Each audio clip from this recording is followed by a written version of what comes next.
Welcome to Pop Culture Retro, which was recently voted the 15th best podcast by the residents of the Golden Years Retirement Community in Boca Raton, Florida. Each show, we'll revisit some of your favorite pop culture memories with insider and outsider perspectives. Now, please help me welcome your hosts, Ike Eisenmann and Jonathan Rosen. Hello, and welcome to another edition of Pop Culture Retro.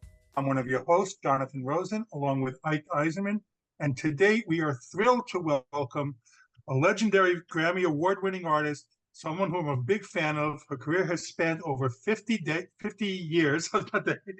She's acted for TV, stage, and screen. Besides singing her own songs, she's written songs for the likes of Barbara Streisand, Roberta Flack, Dusty Springfield, and Kenny Loggins.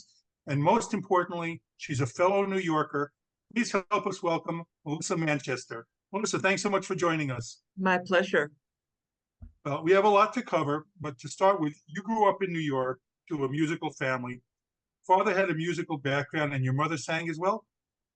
My mother sang during World War II with her two sisters, but she ended up becoming a pioneer in the fashion industry. She was a designer and manufacturer. She was one of the first women to own her own companies. It was called Ruth Manchester Limited.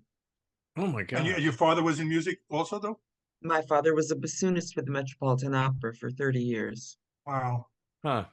Well, at what age did you realize you had a talent for singing?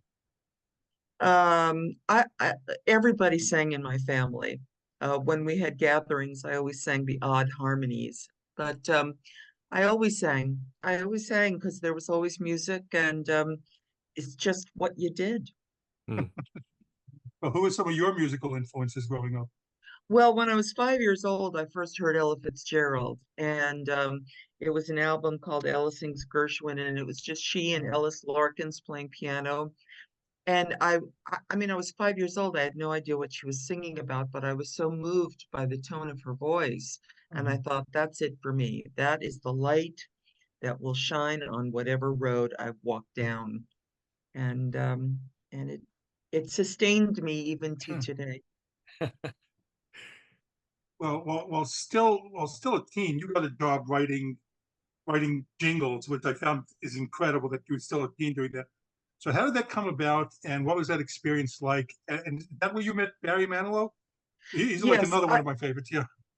Yes, I didn't write so many jingles, but I sang a lot of jingles, and that's where I met Manilow and Patty Austin and Nick Ashford and Valerie Simpson. We were all jingle singers, and we made a wonderful living at it. Yes, I was a very young girl, and it really taught me how to think on my feet, how to be spontaneous creatively, and it was just fantastic. You hit it off with Barry right away? Oh yes. I mean, we could barely sing. We were laughing so hard all the time. We just, we had a lot in common, and we were both hungry young performer and writers. And in those days, pre-social media, we would just sort of move in a pack and interested in hearing who got a meeting with a publisher, or who got a publishing deal, or who got a recording deal. I mean, that's just how you found out information, and maybe the next, rung on the ladder. So it was very, very sweet, hungry times. Well, you became a harlot, a backup singer for Bette Midler, and Barry Manilow introduced you. But how did that whole meeting come about, and were you familiar with Bette beforehand? Well, I had just become familiar with Bette. Barry was her new music director. And as I said, he and I were jingle singers, so we had a friendship there. But I used to play in a club on West 74th Street called The Focus, and she played down the street on 74th Street at a place called the Continental Bathhouse. And I had just seen her on the Johnny Carson show, and she, tore up the place. And Barry brought her to one of my sets at the Focus. And after my performance, I went over to her table and introduced myself. And of course, we were all so excited for her, because somebody we knew was on the Carson show. And I asked her what she was getting ready to do next, and she said, "Well, I'm getting ready for my debut at Carnegie Hall." I thought, Wow. "Oh." And I asked her, I said, "Are you going to have background singers?" And she said to me, "I don't know. Would you like to sing in back of me?" And I thought to myself, well, actually, I'd like to sing instead of you, but in the meantime, yeah. So I was the original Harlette, and I organized. We were originally called the Red Light District, and then we were called MGM because those were the initials of our names. And then we became the Harlettes, and I was the Toots in the middle. And I worked for her for 6 months, and then I went on my own. What was that? What is the experience like doing that? Because I've seen some video clips of it. What was that whole experience like performing like Well, that? yeah, the thing is, Bet is a truly brilliant woman. And there was, she was on a singular path at the time. You know, she was speaking to primarily the marginalized gay audience. Mhm. And from that from that uh, the resonance toward a larger audience came to her, and you know, her frames of references were wild. She did a lot of Sophie Tucker humor. The the cultivating of the character, the Divine Miss M, was really inspired by her former hairdresser, Bill Hennessy. And he started to write for her. And when I did, one of my first gigs with her was at the Connell Bathhouse. And there was a very short space between her dressing room and the stage. And you have to understand the context of the place. These were all men in towels with black lights and a swimming pool. And I would watch Bill Hennessy talk her into the character of the Divine Miss M. And as he was, because Bet is a very, she's a very soft-spoken, quiet woman. She says, "I have the soul of a librarian," and she's right. She's just brilliant, and she loves research. But as Bill would walk her to the stage, he would start to talk, you know, all that stuff. And by the time she got on stage, she was the Divine Miss M. Wow. Wow. Oh, that's fascinating. Mhm. So how did that experience transition into the start of your solo career?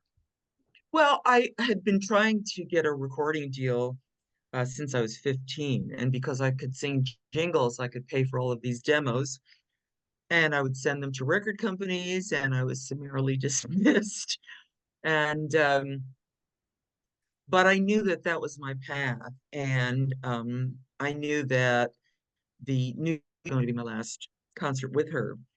And so I had worked with her for 6 months. And at that time, around that time, I had found two producers that wanted to produce me, Hank Smith and Dave Apple. And they had had quite a bit of success on their own. And they brought me up to Bell Records, which used to be a singles label. In those days, there were singles labels and album labels. And Bell was a singles label. And they brought me up to meet the president, Larry Utah, very dear man, and all of his guys in a very small room with an upright piano facing the wall. and I and I was very tired that day. I remember that because I played lots of songs, and they, you know, they didn't respond much. Okay. And then they finally said, "Thank you very much." And I started to walk out the door. And as I was passing Mr. Utah, he said, "So how important is this to you?" And I looked him in the face and I said, "I will do this with you or without you. Goodbye." And the next thing I knew, I had a contract. Oh wow. So your debut album comes out, and you wrote many of the songs with Carol Bayer Sager. So Yes. how did you get involved with her, and what was that feeling like when you finally hear one of your songs on the radio? You know, to hear that you made it, kind of. Well, Carol had come to the last Bette Midler concert that I was a part of, and she called me out of the blue to sing a demo of hers for a project. And when I was done singing, she said, "Do you write?" I said, "I do." And I'd never written with anybody before. And she said, "Would you like to write with me?" I said, sure. I mean, I've never done that before, so let's give it a shot. I went up to her apartment, and I didn't know what writing with another person looked like. I didn't know what it meant. So we just started talking, and um, and the way she expressed herself. I mean, I know that she had had some hits by then, but the way she used language started me hearing music. And so in the middle of a sentence in a discussion, I would go over to her piano and start playing. And that's why many of our songs sound very conversational, because they literally came out of conversations. And by the time we had written Midnight Blue, um, that it was wild. I mean, I worked very hard to do radio promotion. I don't know if it's the same in these days, but um, I did primary radio tours and secondary radio markets, and then the college tours. Um, and I was with my tour manager driving out of Texas. We turned on the radio, and for the first time, I heard Midnight Blue on the radio. And I Wow. thought, I had heard myself plenty on the radio from doing commercials, but to hear your own composition, Oh, it was astounding. It was just astounding. And by the time we drove back to California, in those days, this was pre-programming. Radio stations were dictated by the disc jockeys. They created their own tone of their programming because it was the listener and the disc jockey. That's what it was. And then right after Midnight Blue, central computerized programming took over all of radio. mm. And so radio across the nation started to sound alike, except for college stations. But anyway, by the time we got to Los Angeles, which was the major market besides New York, and I heard Midnight Blue on the radio there, I thought, wow, this is a seismic change, and it was. Oh man. Well, it's such a great song, and it was your Thank you. first top 10 hit. Does your life start to change in any way with the top 10? Yes, it's astounding how it changes because you don't see it coming. Um, uh, right after Midnight Blue started to go up the charts, when I would perform, as soon as I would start playing the opening vamp of Midnight Blue, people would erupt in screaming, cheering. And I thought, wow, things just changed. And it was, it was that. And, you get larger audiences, you're playing in larger venues, you can have more production value. It's beautiful. Mm. I want to ask about the Midnight Special. You were on there a couple of times. You were Yes, introduced the first time with Richard Pryor introduced you. I saw, it was such a great show before MTV.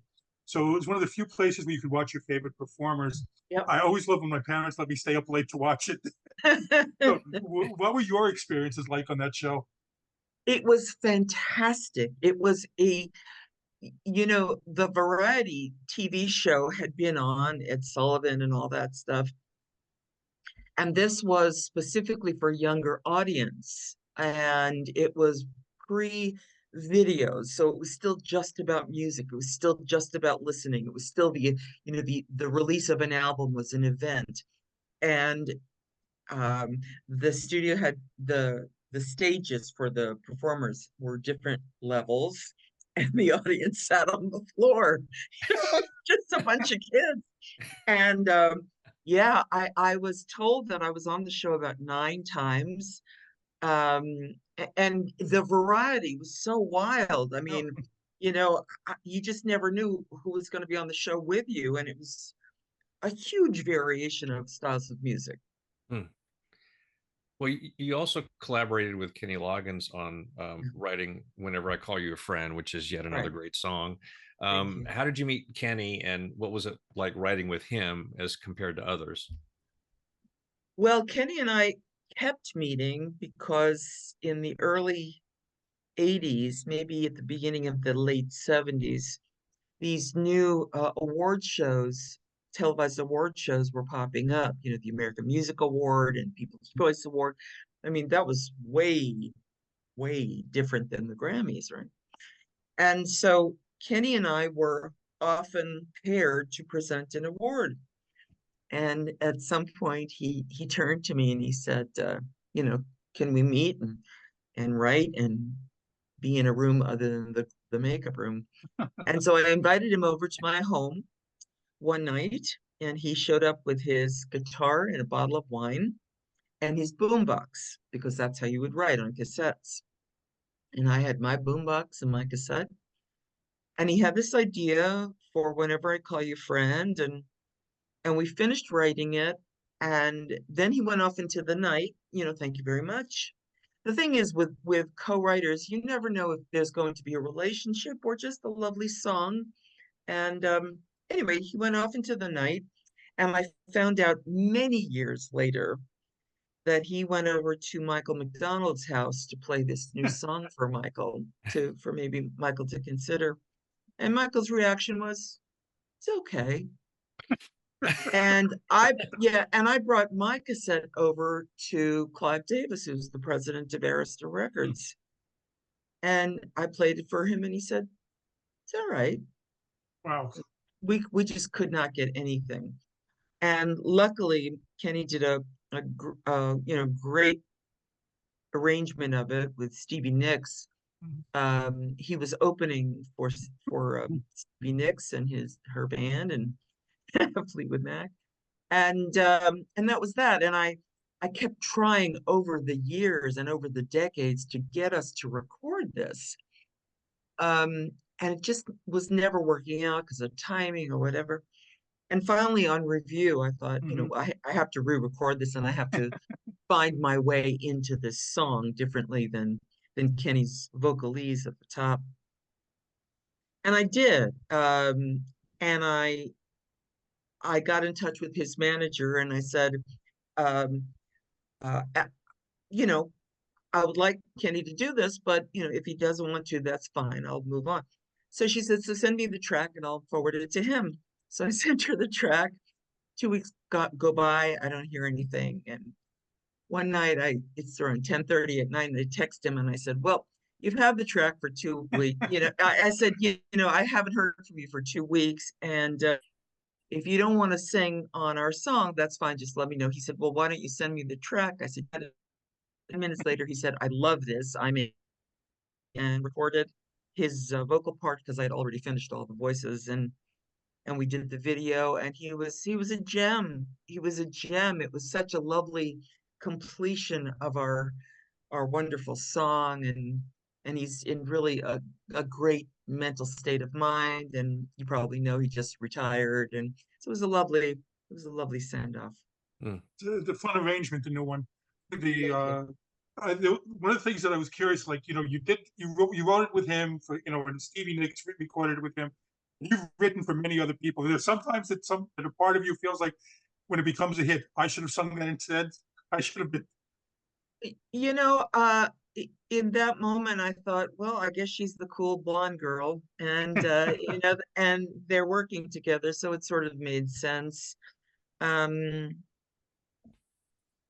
Mostly, it's, you know, because I grew up in a time where great songwriters wrote for great singers. And because I was on the wave of the singer-songwriter, I was just honored and thrilled when anybody else other than me wanted to record my songs, because it harkened back to the way I was raised on music. One of your hits was, you know, "Don't Cry Out Loud." That's actually the first one I remember from you. You know, I'd been too young when Midnight Blue first came out. So Don't Cry Out Loud was all over the radio at the time, written by Peter Allen. Now, I've read conflicting reports on this. Now, did you have to be convinced to do that song? No, I found that there's a cadre of people who are certain that they brought me that song, which is fine. I just, because Peter was a friend of mine, and Peter and Carol Sager wrote that song. I had heard Don't Cry Out Loud sung by Peter Allen, but it was sung very quietly. And I thought, oh, well, this is just stunning. It's the greatest lullaby ever written. And I don't recall if I was consulted about the arrangement of it. In those days, I wasn't consulted about much, and I was also on the road so much that I think things may have passed me by. But when I walked into the studio to record Don't Cry Out Loud, there were 50 musicians doing this arrangement that you hear, and I was so overwhelmed and terrified of it because it just did not sync up with the image of the sound of this that I had in my head. But it worked out okay. And I was proven wrong happily. And it turned out to be this, and it was also, when it was very quiet, the message of it was very tender. When it was very anthemic and loud, it seemed to be counterintuitive to most of the songs that Carol Sager and I wrote, which were about self-affirmation and finding your voice and speaking up for yourself and all of that. And here was this song that started off with the word don't. And I thought, where are we? And it took me a long time to understand what people were resonating with. And I, of course, I finally got it, that the last thing one learns, but the most essential thing one must learn, is how to cope. And that's what Don't Cry Out Loud is all about. And so, no, I always loved the song. I was frightened and overwhelmed by the original arrangement by my late friend Barry Fosman, but I'm grateful, eternally grateful to Carol Sager and Peter Allen for the gift. Well, also in 1979, you had two songs and movie soundtracks which were nominated for Academy Awards. I'll Never Say Goodbye from The Promise and Through the Eyes of Love from Ice Castles. Now, how did that come about that you'd been asked to sing songs for soundtracks, and what was that process like? In those days, I was asked to sing a lot. And, my friends Marvin Hamlish and Carol Sager called me and said, "Are you free on Thursday afternoon? We have a song and it's going to be in a movie. And the movie's very nice. It's called Ice Castles." And I said, "Yes, I'm available. Do you need a band? I'll bring my musicians." And I brought my musicians, and I sang this beautiful song, and they played on it, and it turned out to become, the wedding song. And the song from The Promise sort of came about the same way. The fact that they were both nominated was so, it was astounding, and it was so thrilling, because the Academy Award is a very glamorous, glorious affair, as you can imagine.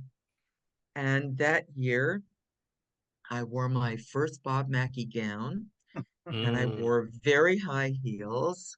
And the director thought it would be a very good idea if I walked down a flight of stairs with no banister while singing. And I thought, oh my God in heaven, please save me, because please don't let them hear that my knees are knocking into each other.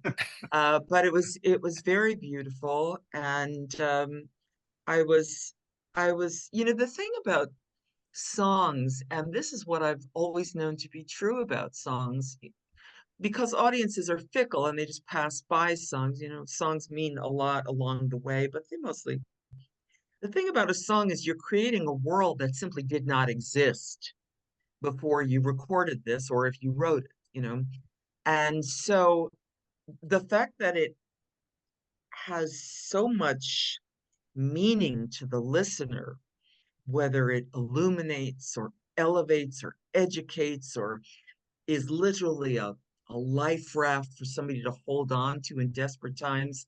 I can't tell you how many times I've heard fans say, your music really helped me through very rough teen years or marriages or stints in the army or whatever it is. And you think, I was just facing a blank piece of paper. I had no idea that would be the effect. And that's what a song is. It's very powerful. It's literally a world. So yeah. Yeah, you stole my word. I was going to say it's incredibly powerful, and it's Yeah. overwhelming at times. Mhm. Um, then you were the first person to ever sing two songs on the Oscar Yes. telecast. I mean, you'd Mhm. already been a successful performer, but is there some new level of nerves that comes with performing on the Academy Awards since millions of people are watching?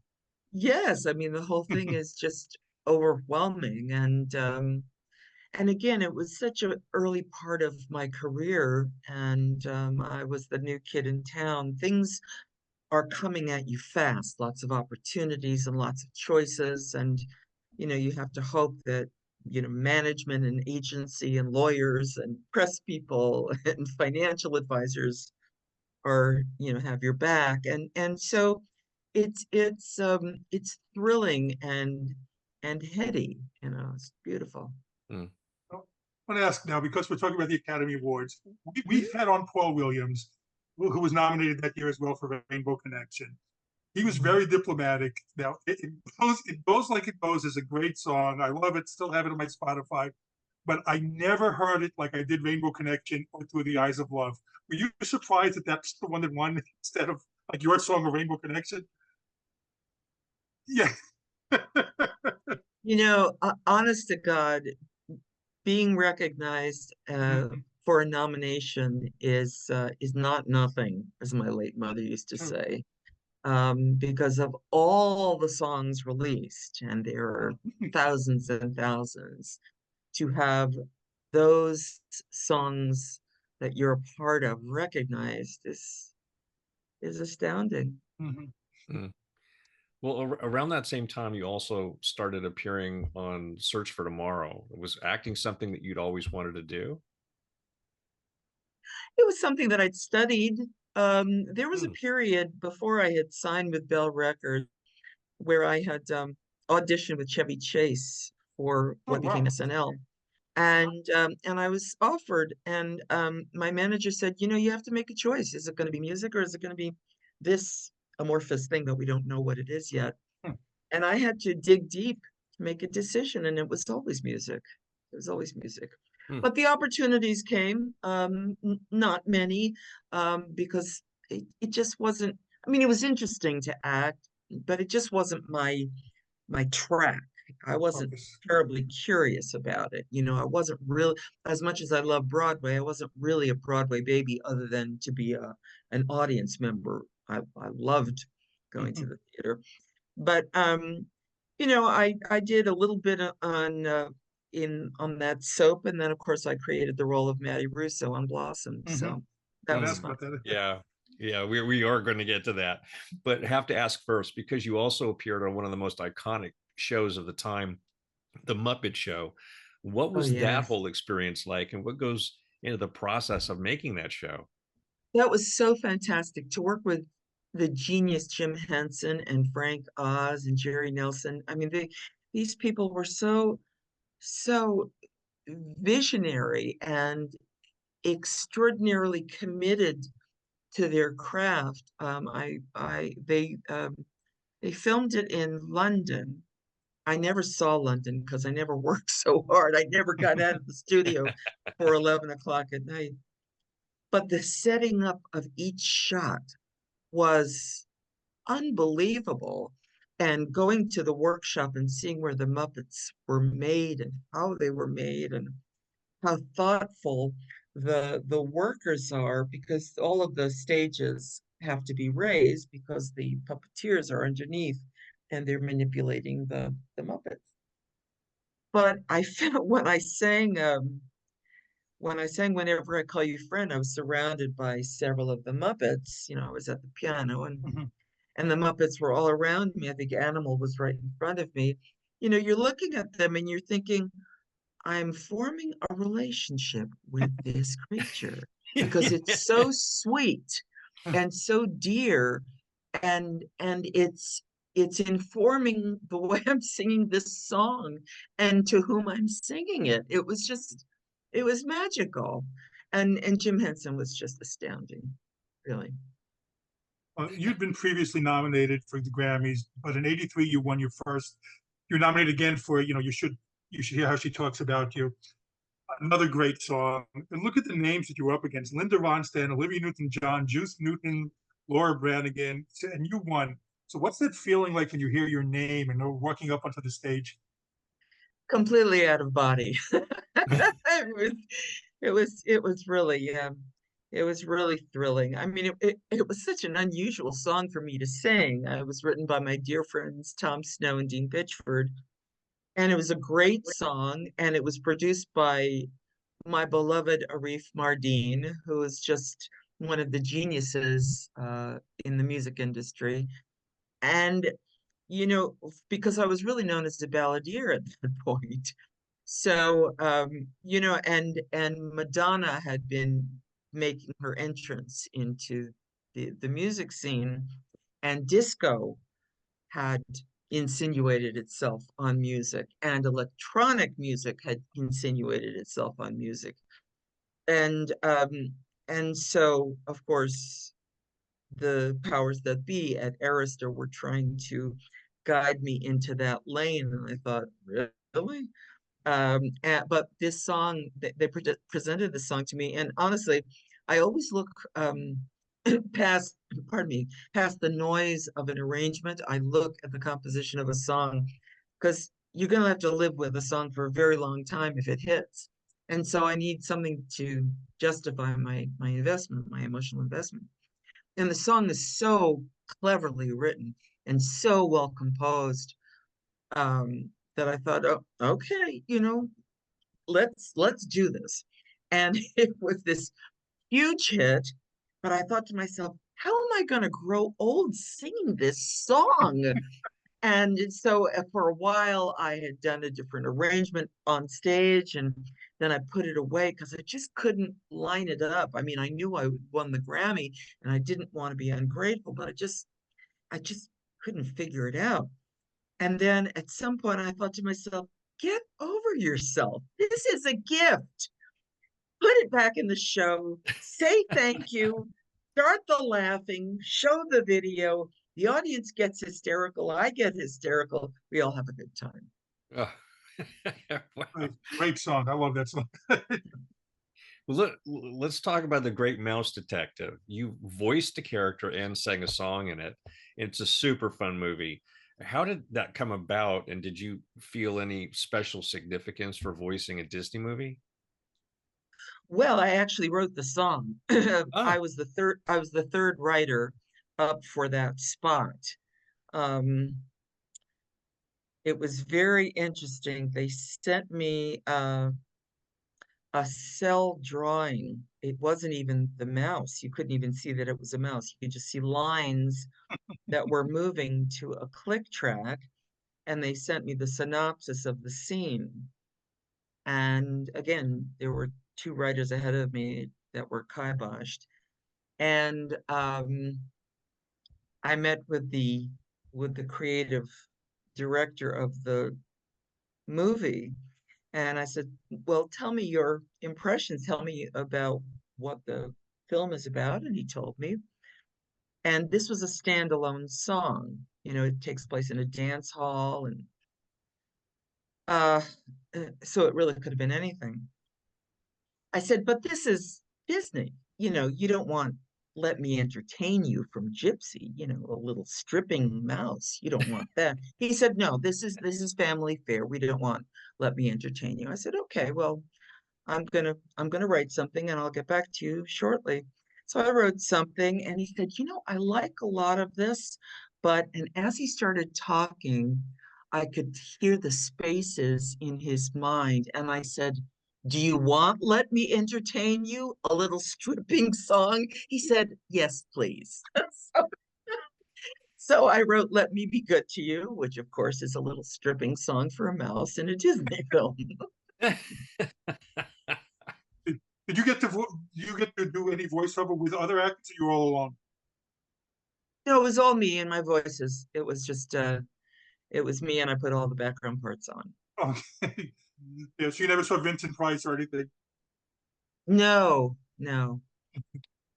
Let's get back to Blossom. Like we mentioned, so you had a recurring role in later seasons. Had you been a fan of the show previously, and how did you get involved in that?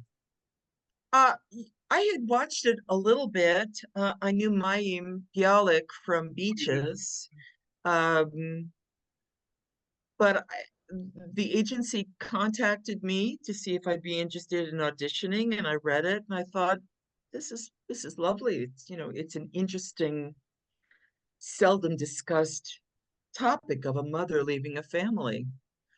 So I auditioned, and it was an unusual audition because I was sitting at a table in an office, and I was reading with Don Was, who played the father, and he was sitting sort of where my hand is. He was sitting very close to me, and the director was right here where my other hand was. I thought, what's going on? But I was reading with him. He was right there, and the director was right there, and that was the end of the audition. And then I went home, and then they made me the offer, and I thought, say yes to this. This is very interesting. And it was wonderful to work with the late Bill Bixby. He was directing the series, and it was wonderful to move into this literal family of actors that had already established this show, and to see 14-year-old Mayim Bialik, who was, you could see she was brilliant. You could see that she could produce this, direct it, and write it at 14 years old. She was just stunningly talented. But all the kids were raised well, and had to leave the set so they could go to school, and they were always prepared. There was nobody behaved badly. And then, of course, we were flown over to Paris to film the movie, and it was a lovely, lovely experience. I'm a big fan of Mayim's as well, and so you could definitely see then that she would go on to have the career that she did. Well, I didn't know that she was going to become a neurophysicist. I mean, who could know that? But yes, she was very dear and warm-hearted, and yeah, I'm thrilled for all of her accomplishments. Mhm. Well, you recently did a traveling production of Funny Girl. How much fun was that for you to do? And do you have any plans to do more shows? I am on the national tour of Funny Oh, I Girl. thought you heard. I Oh, thought, yes. It started in September. Um, It will be going well into 2025. oh my It gosh. is Okay. it is historic in that it's the first national tour of this show in 60 years. Wow. So I'm honored to be a part of it. I play Mrs. Bryce. I play Rose Bryce, who's Fanny Bryce's mother, and it's just a stunning, stunning production. Fantastic. So your latest album, let's talk about the review. It came out recently. We mentioned that you did Whenever I Call You Friend from Kenny Loggins, such a fun arrangement. So tell us about that album. Review, it was really a gift to the fans. I wanted to revisit several of my charted songs, and um, put a bit of a new spin. When you perform songs for so many decades, you start to hear little harmonic tweaks, and what I knew to be true for myself was that on stage, there are no fades. Things just come to an end. And I wanted that to be on each song. I wanted each song to just end. So the listener had breath. And so it was just beautiful and fascinating. And I had recorded a lot of it pre-pandemic at Citrus College, which is in Glendora, California, where I've been artist in residence for many years. It's a fantastic community college with a spectacular music department. And then COVID happened, and then, of course, the college shut down and all productions shut down. And I thought, whoa, this album is it's so overdue. It's making me crazy. But you know what? I always say there's my time and there's God's time. God's time is much better than mine, because the connection with Kenny Loggins, the connection with Dolly Parton wouldn't have happened. And so it all worked out, and it's now out into the world, and it's my 25th album, and I'm very happy about Mm. Great album too. I've enjoyed that one. it. Thank you. Well, you teach music now, so how gratifying is that for you, and how can people take your course? I don't teach music. I teach songwriting and performance when I'm asked. I was an adjunct professor at USC at the Thornton School of Music for about 5 years, but then I was just on the road too much. I'm usually asked to do a master class when I am at a performing arts center on a college campus.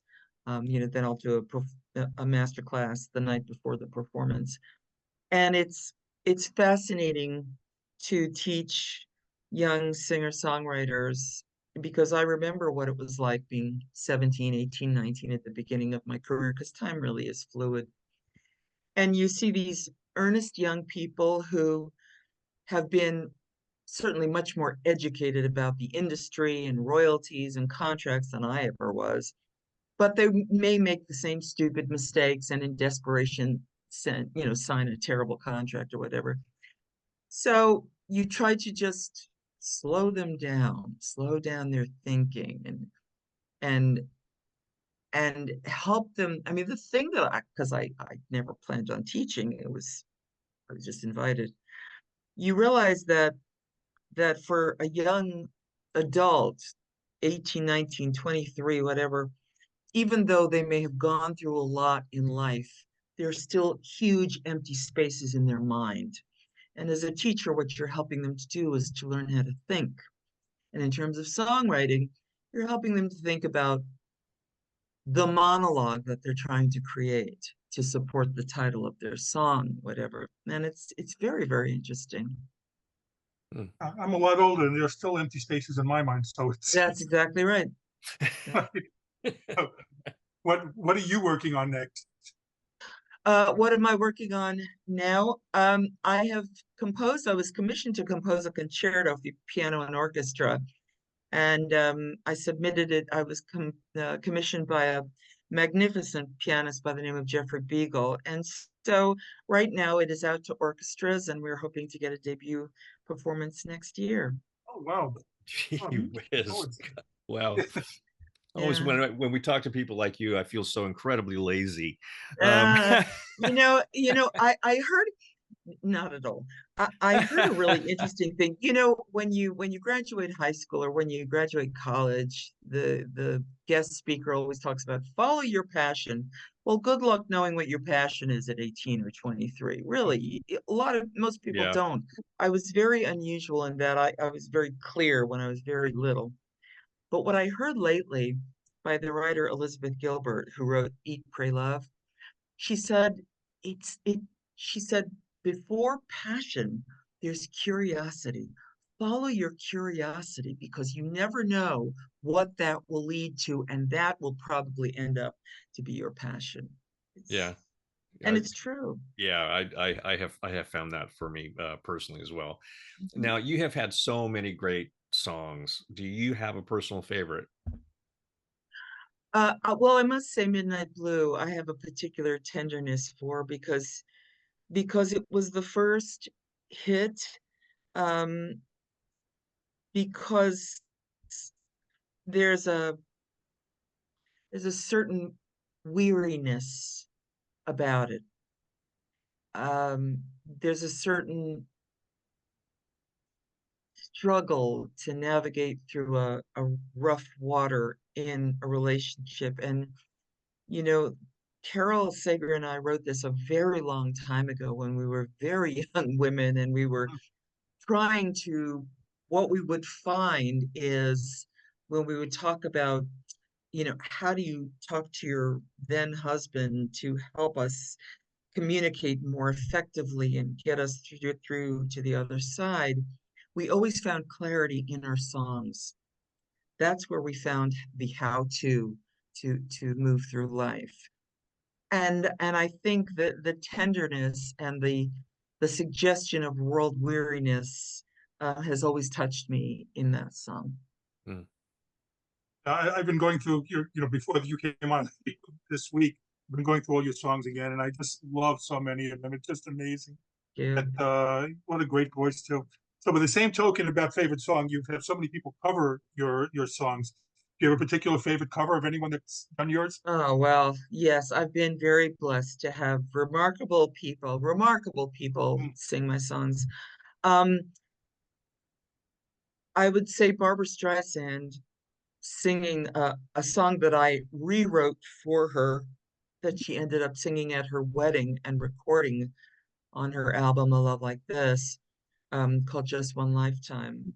Uh, it was, growing up in New York, she's she was it was amazing. Late parents going down to Greenwich Village to see her. They actually were going to see Benny Goodman, but she was Mm. opening for him. And the next morning, I said to my mom, I said, so how was how was the gig? And my mother said, well, he was fine. She said, but there was this singer, Barbara Streisand. She's unbelievable. She wears nightgowns on the stage because she had no money. And so she would buy vintage nightgowns, and those would be Oh, her costume. And she just had a sense of herself from the very beginning of her career. Usually you don't really get a sense of you grow into a sense of yourself. And she just had a sense of herself from the very beginning. I had actually reached out to her the first night of our tour to let her know that for the first time in 60 years, this tour was moving forward. oh, And I had actually been contacted by the late Julie Stein, who composed the score for Funny Girl decades ago, to consider playing Fanny Brice on Broadway, but it was too soon after Streisand, and I was busy with my concert tour and all that.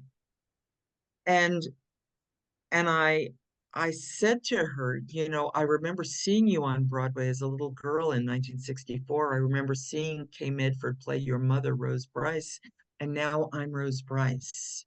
And I thank you for igniting that spark. And the young woman, Katerina McCrimmon, who's playing Fanny Brice, is so stunning. mhm. And she got right back to me, and it was very sweet, and it was very touching. Very nice. Will there be a tour for you in the near future at all? And more importantly, will there be one in South Florida? So, Yeah, you would think so. I hope so. I hope so. I think that doing this national tour of Funny Girl and playing Rose Brice is such a unusual and remarkable way to celebrate the 50th year of my career. I may just ride this for a while, but yes, I will definitely get back to concertizing. oh, I hope so. I'm looking forward to that. I'd love to go see you in Thank you. concert there. Now, how Thank you. can people follow you on social media? Definitely on Facebook, melissamanchester.com. I'm on all the platforms, and yeah, I'll give you a wave. Well, Melissa, thank you so much for joining us today. It's such a pleasure. We will look very much looking forward to this. It was a big treat for us. Thank you very much. Take care. And this has been Pop Culture Retro. I'm Jonathan Rosen with Ike Eisenmann. And again, a very special thanks to Melissa Manchester. And please like, comment, and subscribe. Thank you for listening to Pop Culture Retro, where no one was hurt during the making of this podcast.